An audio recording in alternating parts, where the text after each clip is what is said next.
To the record, which you're perfectly entitled to do. But before you did that, you said that those of us who had questioned Mr. Mangi on that day took this committee to a new low. Oh, yes, you did. I didn't name names. You didn't name names. You said those of us who questioned him took it to a new low. Some did.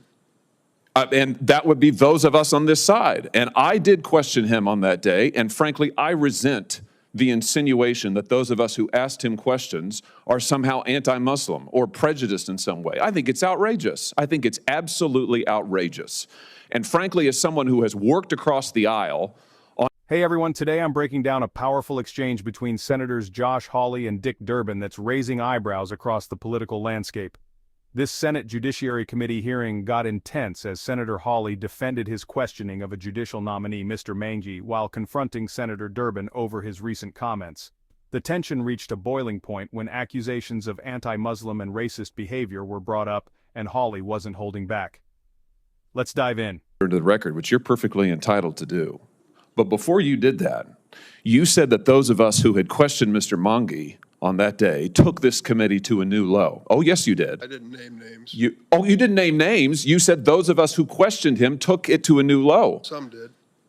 And that would be those of us on this side. And I did question him on that day, and frankly, I resent the insinuation that those of us who asked him questions are somehow anti-Muslim or prejudiced in some way. I think it's outrageous. I think it's absolutely outrageous. And frankly, as someone who has worked across the aisle on any number of pieces of legislation, you know, Mr. Mangi, supported by my friend Senator Booker, that is certainly a major point in his favor.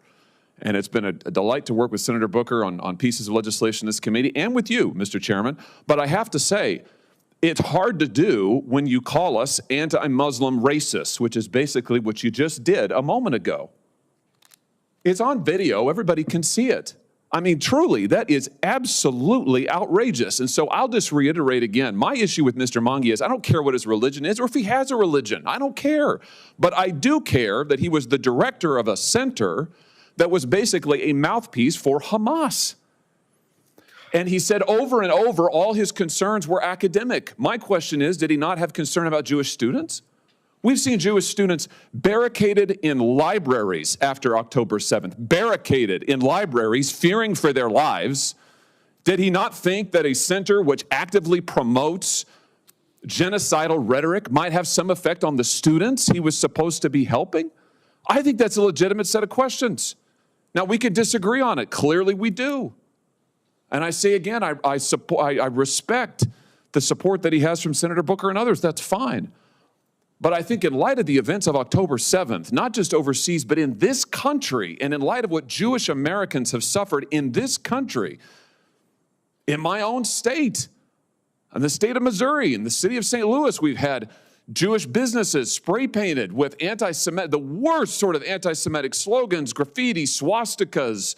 We have Jewish students in our campuses in Missouri on the WashU campus say they feel unsafe. I don't think it's unreasonable to ask a gentleman who advised a center on campus that has spouted this kind of propaganda why he was associated with them. So I just take strong exception to that, Mr. Chairman, and I have to say, I wish you'd retract your remarks because I think they were totally inappropriate. It all started when Senator Durbin introduced a letter to the committee and made a statement suggesting that certain lines of questioning during Mr. Mangi's nomination hearing took things to a new low. Senator Hawley quickly recognized this as a criticism of himself and others who questioned Mr. Mangi about his association with an organization that had taken controversial stances. Hawley felt that Durbin's remarks were aimed directly at those on his side of the aisle. Hawley wasn't just going to let this slide. He had some strong words for Senator Durbin. He began by making it clear that he found it offensive to imply that their questioning was racially or religiously motivated. Senator Hawley took issue with what he interpreted as an accusation of prejudice against himself and other GOP members. Hawley firmly stated that his concerns with Mr. Mangi had nothing to do with religion. In fact, Hawley clarified he didn't care if Mr. Mangi was religious or what his beliefs were. What mattered to him was Mr. Mangi's role as the head of a center that Hawley claimed supported extremist rhetoric. This exchange highlights how easily political lines can be drawn in high-stakes hearings, where comments can be interpreted as character attacks. If you're following this story closely, make sure to hit that subscribe button so you don't miss any updates on this and other key moments in American politics. In one of the most powerful moments, Hawley turned his focus directly on Senator Durbin, challenging him to retract his remarks. He felt that Durbin's comment painted Republicans as racist and anti-Muslim, which Hawley stated was outrageous.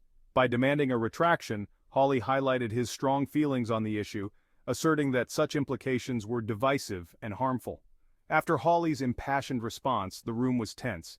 Senator Durbin did not immediately retract his statements, which may signal a prolonged divide on how judicial nominees are vetted. This moment encapsulates a larger struggle in the Senate over transparency, accountability, and respectful discourse. Both sides are grappling with the balance between addressing concerns about public figures and avoiding insinuations that can damage reputations. This exchange between Senators Hawley and Durbin shows how even Senate hearings can become battlegrounds for values and beliefs. If you found this breakdown insightful, make sure to subscribe and leave a comment below. Let me know what you think about this debate. Did Senator Durbin's remarks cross a line, or was Hawley overreacting? Let's talk about it.